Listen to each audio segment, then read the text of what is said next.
మహిమ కలుగుగాక. మధ్యాహ్నం 9:30 వచ్చింది సంఘానికి. 9:30 వచ్చి ఎందుకు చాలా ముందు ప్రయాసపడ్డానంటే యూట్యూబ్ ఛానల్ కార్పొరేషన్ నగర్లో పుట్టుపేటలో సరిగా అందుబాటు రాలేదాన్ని బట్టి మా కొడుకు 2 మెసేజ్లు సరిగా రాలేదనే కారణాన్ని బట్టి 2 ఆదివారాలు మిస్ అయిపోయింది. కాబట్టి మనకి యూట్యూబ్ ఛానల్ ఆపరేట్ చేస్తున్న సహోదరుని అయ్యా మరి ఈరోజు కామరాజ నగర్లో మన యూట్యూబ్ ఛానల్ అక్కడ 2 వారాల మెసేజ్ మిస్ అయిపోయింది. ఈరోజు తప్పనిసరిగా అక్కడ వెళ్తానని చెప్పినప్పుడు అతను నాతో పాటు వచ్చి 10 గంటలకు నేను ప్రారంభం చేశాను. ప్రవీణ్ చెప్పా, అయ్యా నా మెసేజ్ నా వాక్యం పాటలు కూడా లేట్ అయిపోయింది 2 వారాలు అని చెప్పి 10 గంటలకు నేను ప్రార్థన చేసి ఆరంభించి నేను ఒక 4 పాటలు పాడాను. ప్రవీణ్ పాడాను. మనం పాడుతూ ఉంటాము, తర్వాత అందరూ వస్తూ ఉంటారు. వాళ్ళు పాడతారని నేను తెలియపరిచినప్పుడు ఈ పరిచయ కొనసాగుతూనే ఉన్నది. ఈ యూట్యూబ్ ఛానల్లో నా మెసేజ్ అంతా కూడా 2 లక్షల పైగా యూట్యూబ్ ఛానల్ మెసేజ్ని మరి అనేక మందికి యూట్యూబ్ ఆరంభం చేసిన తర్వాత అంతమందికి రీచ్ అవుతుంది. రెండోది యూట్యూబ్ ఛానల్ ఎత్తినానంటే ఈ రోజున అది వచ్చి ఆదివారం వరకు చూసేదైతే 6,000-7,000 మందికి అది రీచ్ అవుతుంది. అందువల్ల ఈ ఛానల్ నేను యూట్యూబ్ ఛానల్ నడిపిస్తున్నాను.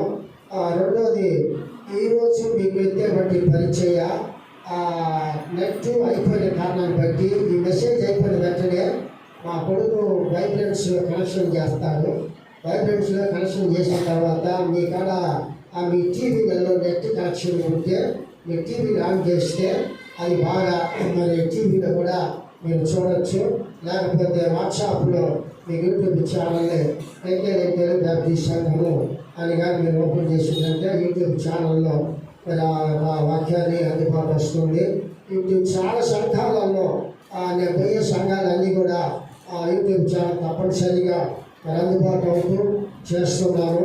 వాక్య పరిచయ నేనేమో పెద్ద బిషప్ను కాదు, పెద్ద ప్రాముఖ్యులు కాదు. ఈ 2 కాంటాక్ట్లు ఉంటాయి. ఈరోజు నాకు ఇచ్చే సమయాన్ని నేను తొందరగా వస్తాను.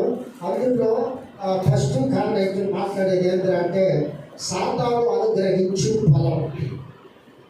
సాతాను అనుగ్రహిస్తున్నటువంటి ఫలం అంటే సాతానుడు భూలోకంలో సంచారం చేస్తుంటాడు.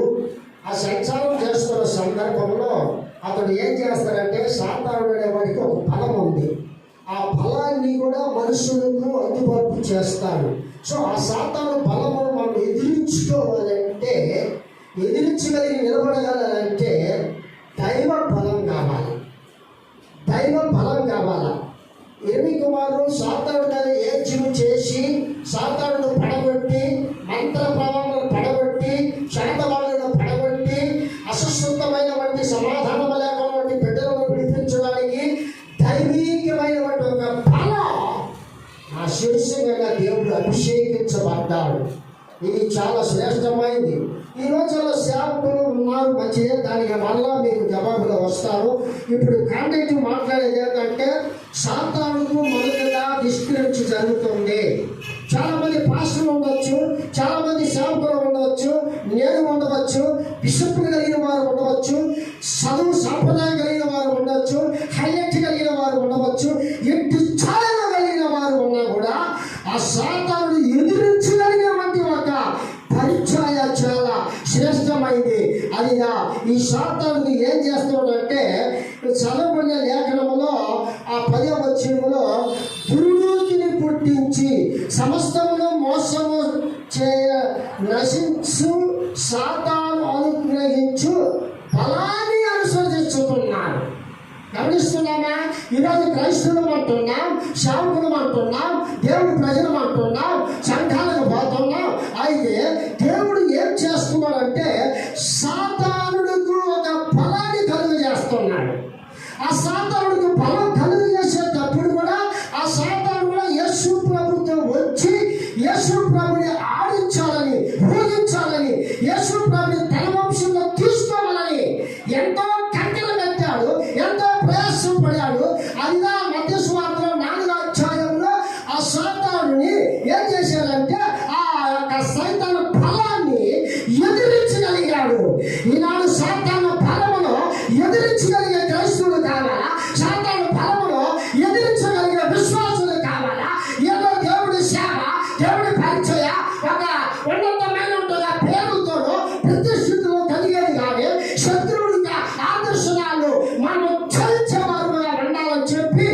ఆ యొక్క పౌలు గారు దశలోని పత్రికలో రాస్తున్నారు. ప్రేమ దేవుని దగ్గర అప్పుడు ఇక్కడ ఏమవుతుందంటే ఈ సాతాను ఈ బలాన్ని కలిగినప్పుడు వాడు ఏం చేస్తాడంట, సత్యాన్ని నమ్మనీయక, సత్యాన్ని నమ్మలేదు, సత్యంలో నిలబడలేదు. యేసు ప్రభు సత్యం చెప్పేదానికి లోకానికి నేను వచ్చానన్నాడు. సత్యం చెప్పేదానికి వచ్చాడే కానీ ఆ సత్యాన్ని దుర్నీతిగా చేసేదానికి రాలేదు. ఈనాడు సేవకులు పాస్టర్లు బిషప్లు ఏం చేస్తారంటే సత్యం చెప్పలేకుండా, సత్యాన్ని నమ్మలేకుండా దుర్నీతిని అంటూ అభిలాష కలిగిన వారుగా ఉన్నారు. యేసు ప్రభు అలాగే చేయలే. సాతాను ఎదిరించగలిగాడు, సాతాను పరమను ఓడించగలిగాడు. అందువలన ఈ పౌలు అంటున్నాడు, సత్యాన్ని నమ్మలేక దుర్నీతి అందు అభిలాషము గలవారుగా ఉన్నారని. ప్రేమ దేవుని దగ్గర ఈనాడు మనం దేవుని యొక్క బైబిల్ మన చేతిలో ఎందుకు ఉంటుంది అంటే మన సత్యవంతు కలిగిన క్రైస్తవులు కావాలా, నిజమైన క్రైస్తవులు కావాలా, యథార్థమైన క్రైస్తవులు కావాలా. అదిగా దేవుడు యేసు ప్రభు నేను సత్యం చెప్పడానికి పుట్టాను. సాతాను ఆకర్షణాలు వాటిని ఏం చేశారంట, ఆయన బలముతో ఎదురించగలిగాడు. ఆ ఎదుర్పులు సైతానుడు ఏమి కూడా యేసు ప్రభుని చేయలేకపోయాడు. సో అప్పుడు ఈ వాక్యం మనం గమనించేటప్పుడు ఏం చెప్తున్నదంటే, మీటింగ్ చదువుకునే త్వరగా చెప్తా. ఈ 4వ మత్తయి సువార్తలో 4వ అధ్యాయం 8వ వచనము 10వ వచనము సాతానుడు యేసు ప్రభు ఏం చేశాడంటే శోధించాడు. నాకు ఇదిగో రాజ్యాలు, ఇదిగో రాజ్యాలు, ఈ రాజ్యం అంతా నాది, ఈ రాజ్యం నా చేతిలో ఉన్నది, ఈ రాజ్యాన్ని ఇస్తాను అన్నప్పుడు ఆ సాతానుడు యేసు ప్రభు మాటతో నీ రాజ్యం నాకు అవసరం లేదు, నీ పేరు ప్రతిష్ఠిత నాకు అవసరం లేదు, నేను ఈ లోకంలోకి ఎందుకు వచ్చానంటే నా తండ్రి చిత్తాన్ని నెరవేర్చడానికి భూలోకానికి వచ్చాను. సాతానా పోరాడించని గట్టిగా కలిగాడు. గట్టిగా కలిగిన వెంటనే ఆ సాతానుడు ఓడిపోయాడు. యేసు ప్రభు ఏం కలిగిందంట, బలం కావాలి. అది ఈనాడు ఏమవుతుందంటే విశ్వాసులకు బలం ఉండాలి. ఏం కావాలంట, విశ్వాసులకు బలం కావాలి. పేరు ప్రతిష్ఠ కాదు అవసరం, పేర్లు కాదండి, గొప్పతనం కాదు, ఐశ్వర్యవంతం కాదు. విశ్వాసులకి ఏం కావాలంటే బలం ఉండాలి. అది కీర్తన గ్రంథంలో 29వ కీర్తన 11వ వచనంలో తమ ప్రజలతో బలము అనుగ్రహించును. ఏమంటారు వాక్యము, తమ ప్రజలకు. కమలాజనగర్ సంఘంలో ఉన్న సభ్యులు, ఈ ప్రాంతంలో ఉన్న ప్రజలు, కొంతమంది ప్రజలు, యూట్యూబ్ ఛానల్లో చూడగలిగిన ప్రజలు, తమ ప్రజలకు ఏం కావాలంటే బలం కావాలా. ఏంటో బలం కావాలా. మనం ఆహారం తినే వస్తువులనే కాదండి, ఆహారం ఈరోజు డిస్ట్రిబ్యూషన్గా తింటాము చేస్తామా, కానీ ప్రభు అంటున్నాడు తమ ప్రజలకు బలము అనుగ్రహించును. ఈ బలము ఉన్నదంటే, ఈ బలము దేవుడి బలం ఉన్నదంటే ఒకటి సమాధానం కలుగుతుంది, రెండవది ఆశీర్వాదం కలుగుతుంది. సమాధానం కలుగుతుంది, రెండవది ఆశీర్వాదం కలుగుతుంది. ఎప్పుడు ఈ రెండు వస్తాయంటే ఆయన బలం ఉన్నప్పుడు. ఆ బలం రావాలంటే సాతానుడు పుట్టిస్తామంటే ఆ దుర్నీతిని ఏం చేయాలంటే ఈ బలాన్ని ఆ దుర్నీతిని అణిచేయాల. మాంసం కొరకు మనం చేస్తామండి, అంతా వేసి ఉప్పు లేకపోతే ఎట్టుంటుందంట, చెప్పండి.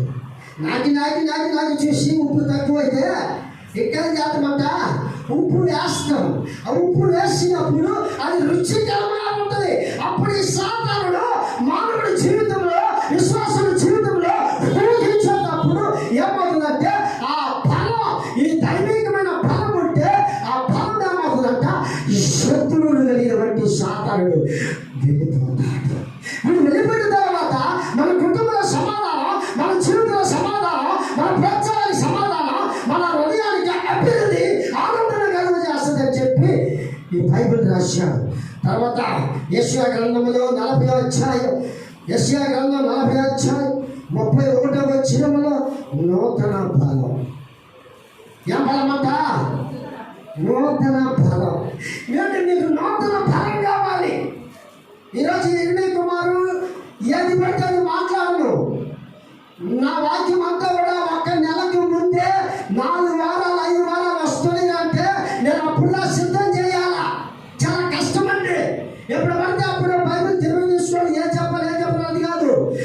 ఒక నెలకి 4-5 వారాలకు, వచ్చే నెలకి వారాలకు అంతా కూడా 4 మెసేజ్లు అయింది. ఈరోజు వారము, 2వ వారము, 3వ వారము అంబేద్కర్ 21, 4వ వారం కాంగ్రెస్. ఇది మెసేజ్ అయిన తర్వాత వచ్చే మాసంలోనికి ఇంకా 4 మెసేజ్లు, ఇంకా 5 మెసేజ్లు తయారు చేస్తా ఉన్నా. మాట్లాడాలి, చాలా కష్టమండి. ఇది తెరవదు. ఈ పంచ ఎలా ఉంటుందో నీకు తర్వాత చెప్తా. ప్రియమైన దేవుడు పెట్టారా, ఇక్కడ మనకేం కావాలంటే ఒక నూతన బలం కావాలా. 20 కుమార్తె ఒక నూతన బలం. ఆ బలం బట్టే ఈనాడు శరీరం బలహీనమైన, అనారోగ్యాల పరిస్థితులైన ఆ బలం మాట్లాడుతుంది. ఆ బలం మీకు కావాలా? ఆ బలం పడుకోండి. మనుషులను నమ్మకంటే యెహోవాను ఆశ్రయించుట మేలన్నాడు. దేవుని బలం, దైవికమైన బలం, ఆ బలం ఉండాలని చెప్పిన నూతన బలం. యెషయా గ్రంథం 30 అధ్యాయం 15వ వచనములో నూతన బలమైన తర్వాత 30 అధ్యాయం యెషయా 15వ వచనం.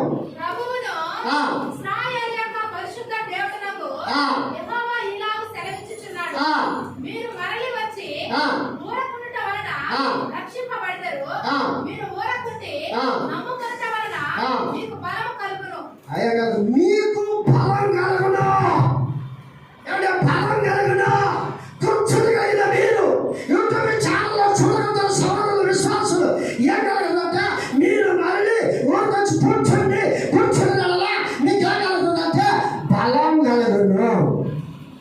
హాస్పిటల్కి రోగులు పడితే ముందు చాలేసి ముందు పోయి కూర్చుంటాం కదా, ముందు టోకన్ తీసుకొని ముందు కూర్చుంటాం కదా. ఎందుకు? మన శరీరం అనారోగ్య పరిస్థితి బాగు చేయాలని చాలాసేపు కాల్చుకుంటాం. అప్పుడు వాక్యం మీకు అనారోగ్యమైన పరిస్థితుల నుంచి మిమ్మల్ని ఆరోగ్యవంతులుగా చేయాలంటే ఆయన బలం అవసరమైంది. ఆయన బలం అవసరమైంది. ప్రియమైన దేవుని బిడ్డలారా, ఈ బలాన్ని పొందుకున్న తర్వాత మీరు 2వ కొరింథీయుల పత్రికలో 12వ అధ్యాయం 9వ వచనం 10వ వచనం, అందుకు నా కృప నీకు చాలును. దేవుని కృప, నా కృప నీకు చాలును. ఆయన కృప కలిగి ఉంటే ఆ కృప మనల్ని వెంటాడుతుంది. ఆ కృప మన జీవితంలో వెంటాడుతుంది. ఆ కృప మనలో పరిశీలింపజేస్తుంది. తర్వాత ఏమంటుందంటే దైవ బలం, యెహోవా బలం. దైవ బలం, యెహోవా బలం. ఈ దైవ బలం అన్నాక కీర్తన గ్రంథంలో 18వ అధ్యాయంలో 1వ వచనంలో యెహోవా నా బలం, యెహోవా నా బలం. ఆంధ్ర కీర్తన పూర్తి కాలంలో ఉన్న సందర్భాలలో యెహోవా నా బలమా, యథార్థమైనది నీ మార్గం, పరిపూర్ణమైనది నీ మార్గం. యెహోవా నా శత్రువులు నన్ను చోటినను, నరకపు బాసలలో కట్టినను. నా శత్రువులు నన్ను చోటినను, నరకపు బాసలలో కట్టినను. వరదవలె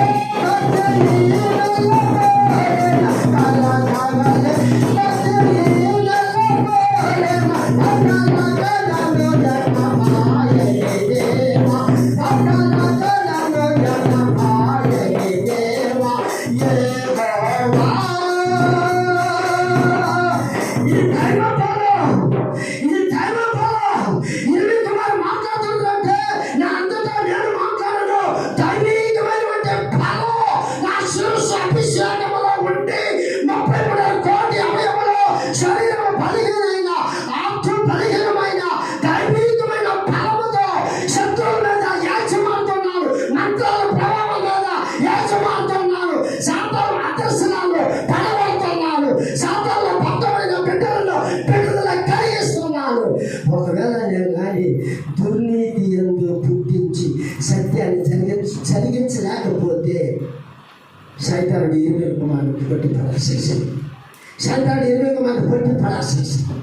ఎందుకు చెప్తున్నా అంటే దైవికమైన బలం ఉన్నదాన్ని బట్టి ఆ శత్రువుతో ఏడ్చిమాడుతున్నాను. ఆ దైవ ఫలం, యెహోవా ఫలం, ఆ ఫలమే నన్ను వెంటాడుతుంది. ఈ ఫలం ఏం చేశాడంటే, ఒకసారి చదవకండి. 1 సామువేలులో 1 సామువేలు గ్రంథంలో 17వ అధ్యాయంలో 49-50 వచ్చినలో ఒక ఆయన ఉన్నాడు. ఎవరున్నాడంటే దావీదు ఉన్నాడు. ఈ దావీదు ఏం చేశాడంటే, ఒకప్పుడు ఈ దావీదు గారు ఏం చేస్తున్నాడంటే, ఫిలిష్తీయుల సైన్యం వస్తూ ఉంది. ఫిలిష్తీయుల సైన్యం వచ్చే సందర్భంలో ఫిలిష్తీయులు ఎక్కువ మంది అయ్యారు, సైన్యం చాలా మంది అయ్యారు. అయ్యయ్యో, ఈ సైన్యం వస్తుంది, ఈ సైన్యం నేను ఎలా జయించగలను, ఎలా చేయగలను చెప్పి దావీదు భయపడలేడు, కంగారు పడలేడు. ప్రేమైన దేవుడు వెళ్ళారా, దావీదు ఏం చేశాడంటే, సౌలు అంటున్నాడు, ఫిలిష్తీయులు ఎదుర్కోగలగాలంటే యుద్ధ కవచాలు ధరించుకో, బాణాలు తీసుకో. ఆ యుద్ధ కవచం ఉన్నప్పుడు ఆ ఫిలిష్తీయ సైన్యము నిన్ను కానీ అటాక్ అయితే నిన్ను ఏమి చేయలేకపోతారని చెప్పినప్పుడు ఆ సౌలు మాట కూడా దావీదు దగ్గరించాడు. నాకు ఈ యుద్ధ కవచాలు అవసరం లేదు, నా దేవుడు ఇది దైవ ఫల, ఇది యెహోవా ఫల, యుద్ధము యెహోవాదే, అయితే ఈ ఫిలిష్తీయుల చేతుల నుంచి నన్ను విడిపిస్తాడు అని చెప్పి ఛాలెంజ్ చేశాడు.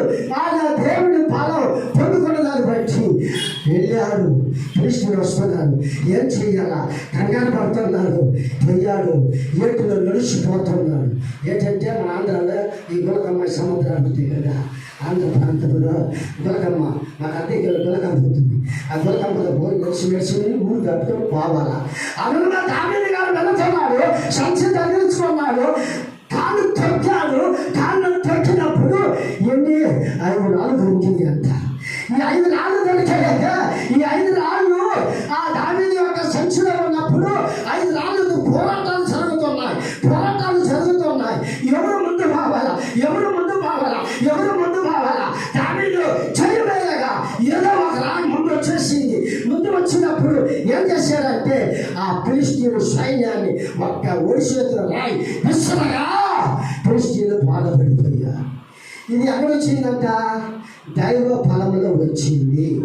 ఏం ఫలములు వచ్చిందంట, దైవ ఫలములో వచ్చింది. అంటే దైవ ఫలం కావాలండి. ఈ దైవ ఫలము లేకపోతే ఏమి చేయలేరు. అందువల్ల ఇక్కడ ఒక వ్యక్తి కూడా ఉంటాడు. న్యాయాధిపతిలో మీరు చదవడం అవసరం లేదు. న్యాయాధిపతులలో 16వ అధ్యాయంలో 6వ వచనము 16వ వచనం సంసోను అని ఒక వ్యక్తి ఉన్నాడు.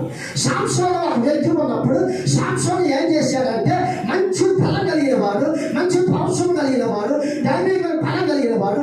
సంసోను శృంగాలను చూపు కలిగిన వాడు. సంసోను గొప్ప ఒక పంచాంగంగా ఉన్నాడు.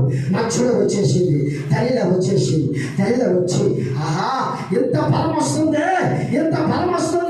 ఈ ఫలం యాడ్నుంచి వచ్చింది అని ఆ సంసోను యొక్క జుట్టులో ఏమన్నదంటే దైవికమైన ఫలం ఉన్నది. ఆ ఫలం ఉన్నప్పుడు తల్లిలో వచ్చింది, ఆ ఫలాన్ని తీసేయాలా అని చెప్పినప్పుడు సంసోను మోసం చేసి, సంసోను ఏం చేసిందంటే తల్లిలో మోసగించినప్పుడు సంసోను ఏమైపోయిందంటే ఆ ఫలము పడిపోయింది. ఎప్పుడైతే నిద్రపుచ్చి సంసోను మోసం చేసిందో ఆ నిద్రలో ఆ చుట్టూ ఎప్పుడు కత్తిరించిందో సంసోను ఫలము ప్రవేశిందండి. ఈనాడు బిషప్పులు, పాస్టర్లు, సేవకులు ఎవరిలో ఎంతాకు కూడా దైవికమైన ఫలం లేకపోతే, ఆ దైవికమైన ఫలము శత్రువులు పట్టబడిన వారు విడుదల చేయలేకపోతే, ఆ దైవికమైన ఫలం శాతవాడులు, మంత్రాలు, ప్రభావం నుంచి విడుదల రాకపోతే నీ ఎంతాకు ఎవరైనా బిషప్, పాస్టర్, సేవకులు అంతా కూడా వెళ్తాం 20 వారు మాట్లాడుతున్నానంటే దైవికమైన ఫలం, ఆ ఫలముతో ఉండడానికి మంచిగా మంత్ర ఫలము, శత్రు ప్రభావం నుంచి విడుదల చేయగలుగుతాం. సత్యం నమ్ముతారా, దుర్నీతి నమ్ముతారా? ఏది నమ్ముతారండి? సత్యం నమ్ముతారా, దుర్నీతి నమ్ముతారా?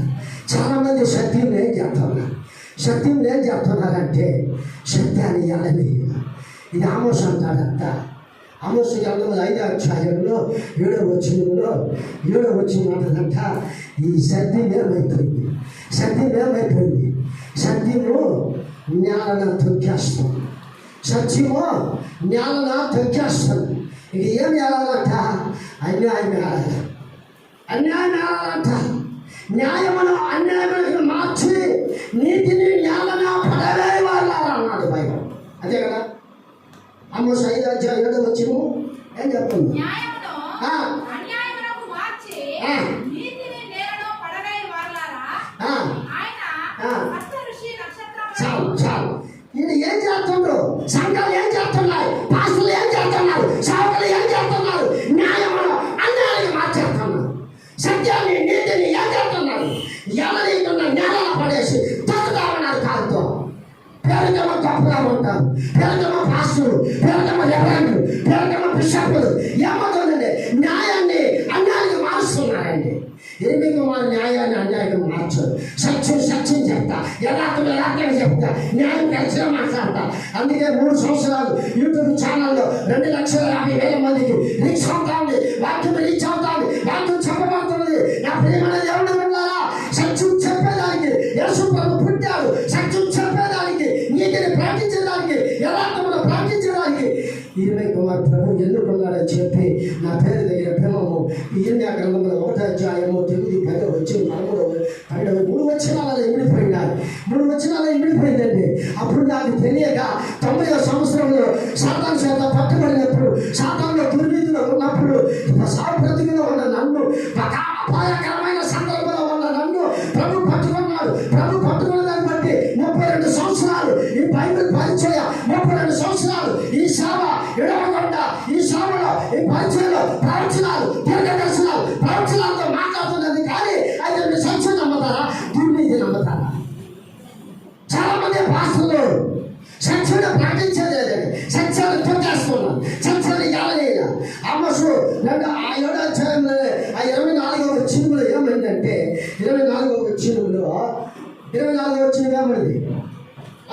నీళ్లు పారినట్లు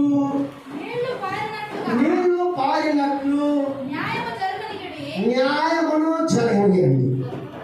అంతే కదా. నీళ్లు పారినట్లు న్యాయమును జరగనియండి.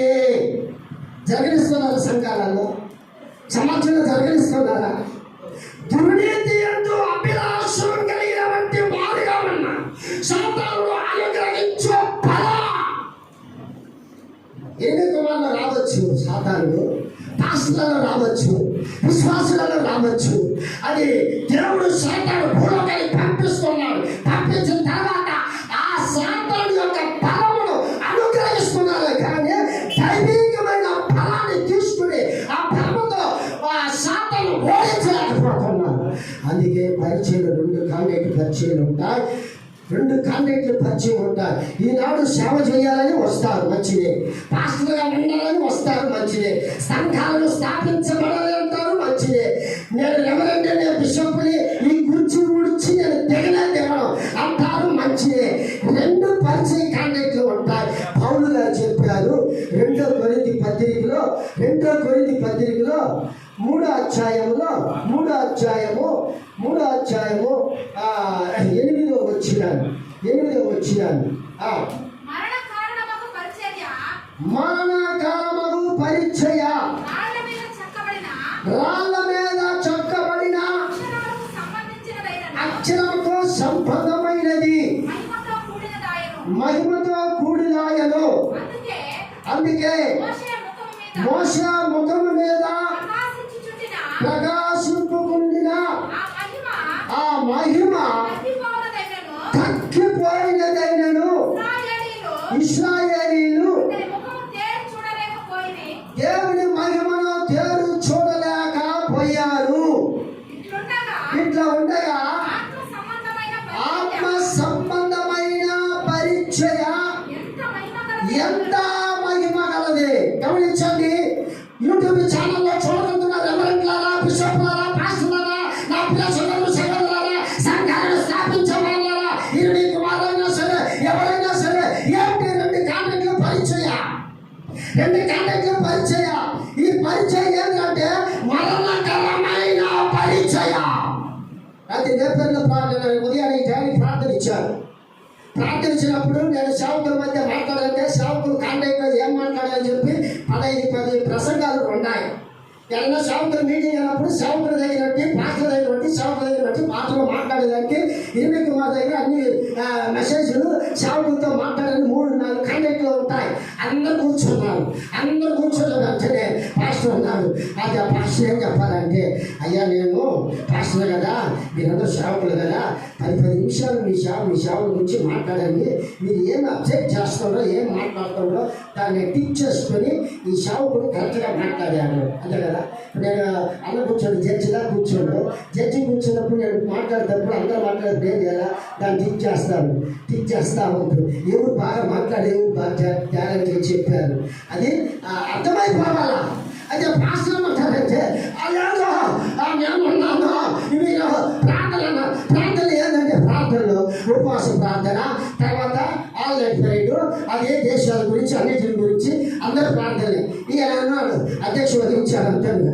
అధ్యక్షుడు వహించినట్టే అందరూ చెప్పారు. నేను ఎవరు చెప్పినా ఏ అధ్యక్షుడు చెప్పినా ఎవరు చెప్పినా ఏమను నా పరిచయ ప్రార్థన ఏంటంటే ఇదే ప్రార్థన. నాకు వాక్యమును సంవత్సరం మధ్య మాట్లాడకపోయినా కూడా ఎంతో పాఠముగా ఇదే నేను ప్రార్థనలో పలికాను. ఆ ప్రార్థన చేసిన తర్వాత నాకు ముగించబడిపోయింది, ప్రార్థన అయిపోయింది. అయితే ఈ పరిచయం ఎలా ఉంటుందంటే మరణకరమైన పరిచయం. 20 కుమారు పరిచయం చేసేదానికి మరణకరమైన పరిచయంలో నేను వచ్చాను కనుక ఈ పరిచయంలో సాధారణంగా ఓడిపోవాలి, 20 కుమారన్న గెలవాలి, దైవికమైన బలం గెలవాలని చెప్పుదా నా సేవ ఎప్పుడో చచ్చిపోయేవలసి ఉంది. అయితే 20 కుమారులు పట్టుకొని సంఘాలలో సమాజాలలో ఒక పాత్రగా వాడబడుతున్నారంటే అక్కడ ఆ మరణకరమైన పరిస్థితిలో నుంచి, ఆ సాతాను అనుగ్రహించు బలములో నుంచి, ఆ దుర్నీతమైన పరిస్థితిలో నుంచి దైవికమైన బలం ఈ శిరస్సు మీద నుంచి ఈ 33 కోటి అవయాలను సృష్టింపజేసి ఆ బలం మాట్లాడుతుంది. నాకుంటేది 60% ఆర్ట్ కొట్టాలని డాక్టర్ చెప్పారు. అంటే 60%. ఈ 60%లలో నీకు 30% మాత్రమే ఉంది. నువ్వు 30 పెట్టుకోవద్దు, ఎమోషన్గా అడవద్దు, ఎమోషన్గా మాట్లాడద్దు అని డాక్టర్ ఇన్స్ట్రక్షన్ చేస్తే ఆ డాక్టర్ మెడిసిన్ అవసరం లేదు, ఆ మాటలు లేదు, ఏమీ లేదు. ఆ దైవికమైన బలం, ఆ బలం ఉంది. ఆ బలముతో సంఘాలలో సమాజంలో నా పరిచయం చేయాలి. ఒకవేళ చచ్చిపోయినా కూడా సిద్ధముగా ఉన్నా పౌలు అన్నాడండి, నా మటుకు నేను బ్రతుకుటి కంటే క్రీస్తునందు 20 కుమారు చావు అయితే లాభం. నేను ఒక సంఘాన్ని పెట్టుకొని, సమాజాన్ని పెట్టుకొని, 10 మందిని గర్భాలు చేసుకొని లాభస్వార్థంగా సంపాదించాలని కాదు, కానీ దైవికమైన బలం, ఆ బలము ఏం చేయాలంటే ఆత్మ జీవింపజేసే పరిచయం కావాలి. ఇలాంటి టాపిక్ ఎవరు యూట్యూబ్లో చూస్తున్నా సమాజాలారా, సేవకులారా, దేవుని ప్రజలారా, పాస్టర్లారా, ఏ పరిచయం చేస్తారు? మీరు ఏ పరిచయం చేస్తారు? మరణకరమైన పరిచయం చేస్తారా? ఆత్మను జీవింపజేసే పరిచయం చేస్తారా? ఏ కావాలి రెండింటిలో? ముందు మాట్లాడే టాపిక్ ఏంటంటే సాతాను అనుగ్రహించు బలాన్ని తొక్కేయాలా, దైవికమైన బలం కావాలా. ఆ దైవికమైన బలం అన్నప్పుడు సమాధానము ఆశీర్వాదం కలుగుతుంది. అయితే ఇప్పుడు పరిచయం వచ్చేదండి. చాలా మంది ఏమంటారంటే, బ్రదర్ నేను సేవ చేర్చదండి, నేను పాస్టర్, ఇలా ఎవరైనా చేసుకుంటే అంటారు, పెద్ద పర్వాలు ఉంటుంది. ఇది ఎవరైనా పాస్టర్ అంతా ఈ సింహాసనాన్ని నువ్వు 30 సంవత్సరాలు కూర్చో, 40 సంవత్సరాలు కూర్చో, 50 సంవత్సరాలు కూర్చో, 20 మందికి నీకు మాట్లాడు, బాగా కూర్చో. తర్వాత ఏమవుతుందంటే 6 అడుగులు ఒక కవి రాశాడండి. ఒక కలెక్టర్ కూర్చోండు, కలెక్టర్ గారు పెంచిన కూర్చోండు. ఆ ఊరు పెదమానికి వస్తుంది. ఆ ఊరు ప్రముఖి కలిగిన వాడు వచ్చి పైన కండ వేసుకొని వచ్చేటప్పుడు ఆ కలెక్టర్ చూసి ఆడిపోయాడు. సూపర్ చెప్తున్నాడు, మన ఆయన వచ్చాడు. అయ్యో ఆయన వచ్చాడా? ఆయన ఎందుకు వచ్చాడు? ఆయన మాట చెప్తే నేను పోయి ఉంటాను కదా, నేను కలెక్టర్ని కదా, ఆయన కాదు నేను పోతాను కదా అన్నాడు. లోపం చేశాడు పన్నాడు. ఆయన వచ్చాడు, ఒడిగిపోతున్నాడు, ఏడుస్తున్నాడు. ఏదయ్యా? అప్పుడు ఆయన అన్నాడు, సరే కూర్చో, కూర్చో. కలెక్టర్ అంటున్నాడు, కూర్చోడు. అప్పుడు అంటున్నాడు ఆయన, ఏముంటుందంటే టౌన్ తీసుకొని కింద పరుచుకొని కింద సఫాగా వేసి కూర్చున్న తర్వాత ఏముంటుందంటే, ఏదయ్యా ఇచ్చిన పుస్తకం లేదయ్యా, నువ్వు కరెక్ట్ అని మేము అడగచ్చాము. నాకు ఎప్పుడైనా కానీ ఎన్ని సంవత్సరాలు జీవించినా, ఎంత బిషపులైనా, ఎంత పాస్టర్లైనా, ఎంత రెవరెండ్ అయినా, ఎంత ప్రాముఖ్యమైనా, ఎంత ఎనిమిది అయినా 6 అడుగులు ఈ నేలే కదయ్యా, 6 అడుగులు ఈ నేలే కదా నేను పోయేది అన్నప్పుడు కలెక్టర్ చేశాడు, కంగారు పడ్డాడు. అప్పుడు అతను కూడా ఏం చేశాడు, ఈ కలెక్టర్ గురించి నాకు అవసరం లేదు, ఈ గురించి నాకు అవసరం లేదు, ఆయన ఆ మాట చెప్పాడు, నా గుండెలు కలిగిపోయా. ఆయన వాడిని ఆయన కూర్చోవేసి, ఈనాడు ఎవరైనా బిషపులతో చాలండి కూర్చుని అంటారు. ఇప్పుడు చూశారు కదా ఈ సినిమా, ఆయన భారతరాజాన్ని చూశారు కదా, నేను టీవీలో చూస్తానే ఉన్నా. ఆయన ఎంత కోర్టు ఆశపడి ఎంత చేశాడు. ఆ టీవీలో ఆయన శ్మశానాన్ని చూస్తాము, బాగా డిఫరెంట్గా చేశాడు. తెలియదు, బాగా తెప్పి 6 అడుగులు తెప్పి కొంత రెడీ కాసి పెట్టి 6 అడుగులు కొంత రెడీ కాసి పెట్టాడు. అంటే 6 అడుగులు నేలండి, 6 అడుగుల నేల. 20 కుమారు కూర్చో అవసరం లేదు, నా సంఘంలో కూర్చోను, గురిపేట కూర్చోను, తెలియజేసుకుని కూర్చుంటా, అయితే వాక్యం చెప్పేదానికి మాత్రం పగలాడతా. నేను హీన శుద్ధమైన పరిస్థితిలో, తగ్గింమైన పరిస్థితిలో, హైలైట్గానో హెచ్చుకున్నాను అనే ఒక కంటెంట్ 20 కుమారులు లేదు కనుక తగ్గితమైన పరిచయం ఉండడానికి వచ్చిందా. నేను ఏం చేస్తున్నానంటే ఆత్మలో జీవింపచేసే పరిచయం చేస్తున్నారా? ఈనాడు చేస్తున్నారా? ఈనాడు సంఘాలు చేస్తున్నారా? సేవకులు చేస్తున్నారా? ఆత్మలను జీవింప చేయాలి. ఆత్మల భారం పట్ల అపోస్తలుడు పౌలు రాస్తూ ఏం చెప్పారంటే, నేను పలమార్లు చెరసాల్లో ఉన్నాను, దెబ్బలు పడ్డాను, 40 దెబ్బలు తిన్నాను, ఉమ్ము నేర్పించుకున్నాను, శ్రమలలో శోధనలో ఉండి భయంకరమైన పరిస్థితుల్లో ఉండి ఆయన మండలేక పలాని బాధలు. ఒకప్పుడు శవులుగా ఉన్నప్పుడు పౌలుగా మారిన తర్వాత, సంఘాలను స్థాపించిన తర్వాత ఆయన ఏం చేశాడంటే హింసపడ్డాడండి, రాళ్ళతో కొట్టబడ్డాడు. ఆయన అనేక బాధలు పడ్డాడు. ఎందుకు బాధలు పడ్డాడంటే ఆత్మల భారం కోసం. ఈరోజు నేను నా కుటుంబాల గురించి నేను ఆలోచించడం వల్ల, నా భార్య బిడ్డల గురించి ఆలోచించడం వల్ల ఆత్మల భారం కావాలి. చెరసాలలో పట్టబడిన సాతాను చేతుల్లో ఎవరు పట్టబడ్డారో వాళ్ళని విడిపించేదానికి ఆత్మ జీవింపజేసే పరిచయ 20 కుమారు చేస్తున్నారు.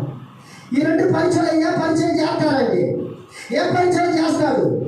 ప్రేమల దేవుడు పెట్టారా? అడిగితే నేను పాసి, నేను అయ్యట్టు, నేను చదువుకున్నాము, నేను ఎవరు తీసుకున్నాము, నేను డిగ్రీ తీసుకున్నాను. యేసుప్రభు ఏం డిగ్రీ తీసుకున్నాడు? యేసుప్రభు ఏం చేశాడు?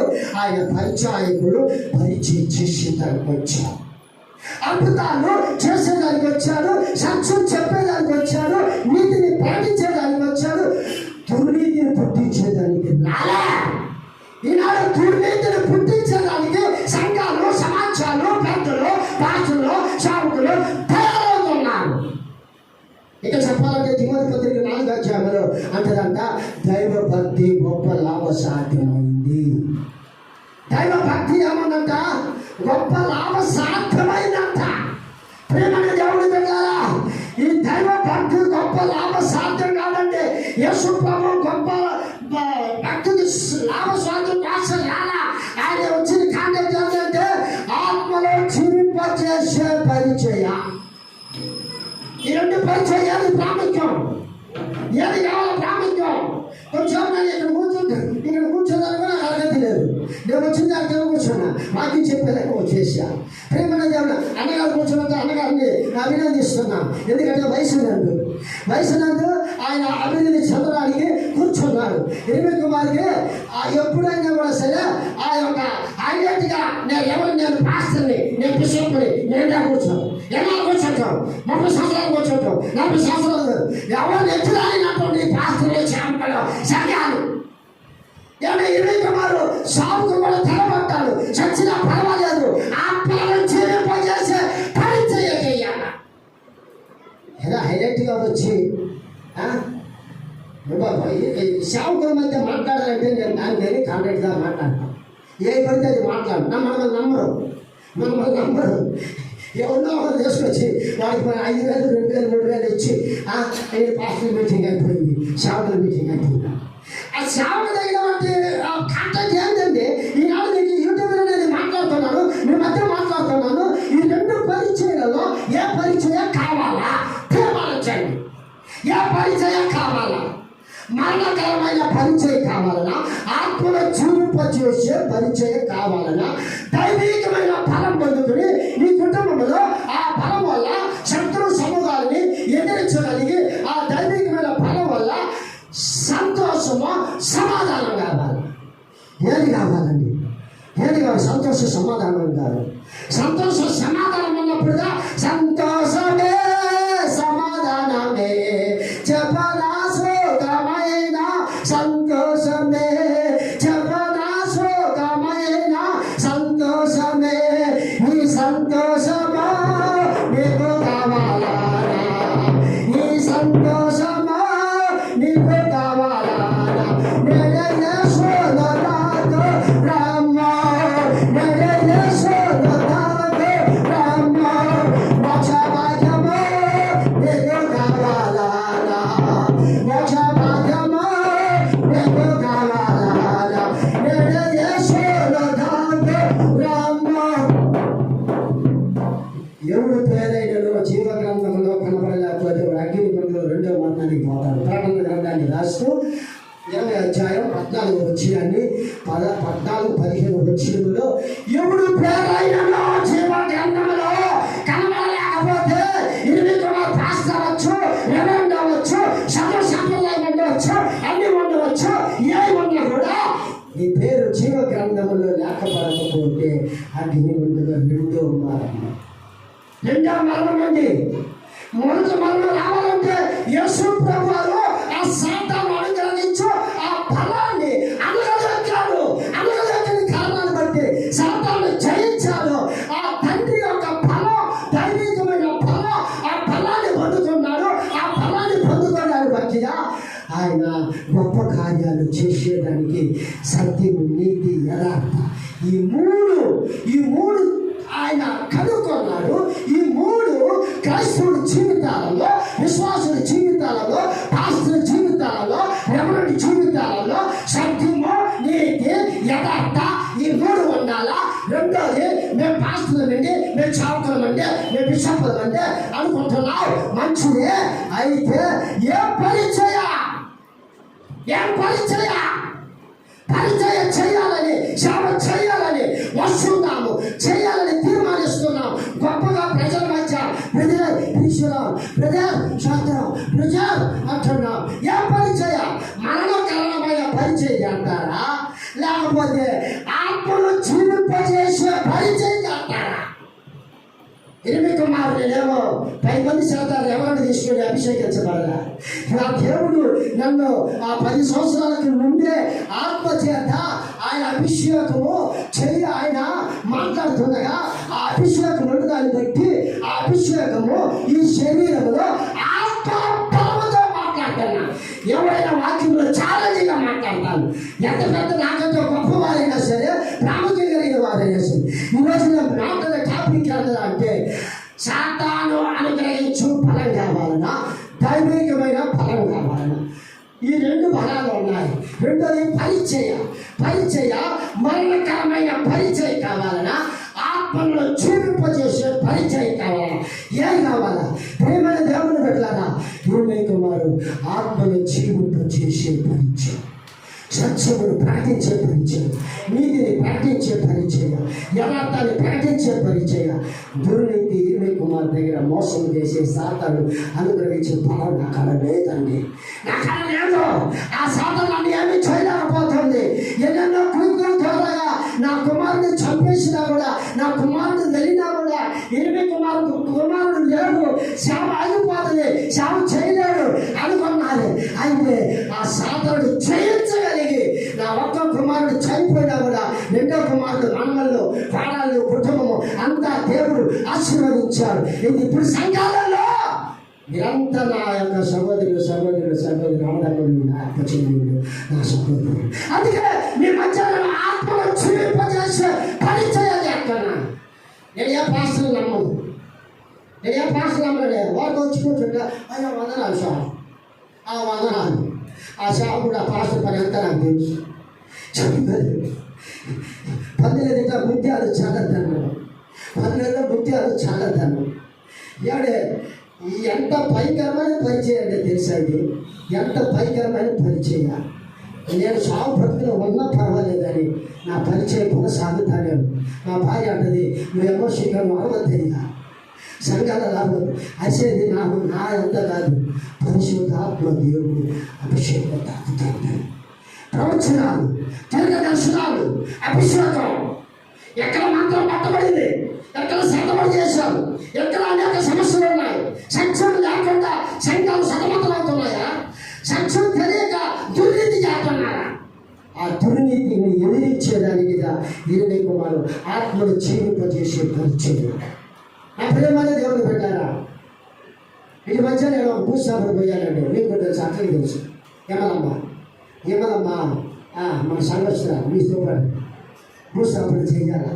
పాస్టర్ ఎవరు ఆయన పాలేశ్వరప్ప గారు పెద్ద గొప్ప గొప్పలు వచ్చారు. ఈ సంఘం ఏం తీర్మానించిందంటే పాస్టర్ ఊరికి వెళ్ళాడు, భూస్థాపన ఎవరు చేయాలి, దీనికి సరిగా మరి ఎందుకు మంది సరిపోతా అన్నప్పుడు వస్తారయ్యారు, వస్తాను దేశం పొందాను. సరే ఆ ఇంటికి విలువాపు చేసిపోయాను సమర్థంగా. ఆ ఇంట్లో నన్ను అప్పగించాను, అక్కడ కూర్చున్నా, పెంచేసాను. ఆ మరణానికి దగ్గర ఆ మరణ చరిత్రలో ఆ ఇంట్లో గృహంలో కూర్చొని స్మూత్గా బాగా మాట్లాడిన తర్వాత పాస్టర్ గారు వచ్చారు. ఎవరు వచ్చారు, పెద్దలు వచ్చారు, పాస్టర్ వచ్చారు. ఆ సార్ నీ పని కానీ మళ్ళీ చేస్తారు. ఎవరు చేసినా ఏం చేసినా పాస్టర్ కానీ ఎవరు కానీ ఆ 90 కీర్తన తప్పితే వేరేది లేదు. ఎందుకంటే ఆ 90 కీర్తన తప్పితే వేరేది లేదు. దశమేళ పత్రిక తప్పితే వేరేది లేదు. దాంట్లో ఎన్నో టాపిక్లు ఉంటాయి. నేను రోజు మరణ చరిత్రలు రాస్తూనే ఉంటాను. నిన్న కూడా ఒకటి రాశా, 15-16 ప్రసంగాలు మరణ చరిత్రలో. ఇరవై కుమార్ చచ్చిపోతే ఇరవై కుమార్ ఏం వాక్యం, తాగి బాలసంలో చచ్చిపోతే వాడికి ఏం వాక్యం, విశ్వాసుకి ఏం వాక్యం, సర్వబంధులకి ఏం వాక్యం. ఆ మరణ చరిత్రలో రకరకాలుగా ఉంటాయి. ఆ రకరకాలైన మీద ఇరవై కుమార్ కాంటాక్ట్ సరిగా తీసి వాటిని అర్థం చేసి చెప్పవద్దు. నాని నిన్న మా ఇంటికాడ ఒకడు తాగి చచ్చిపోయాడు. సంవత్సరం అంతా దాంట్లో భార్య మధ్యలో గుడికి పోతుంది.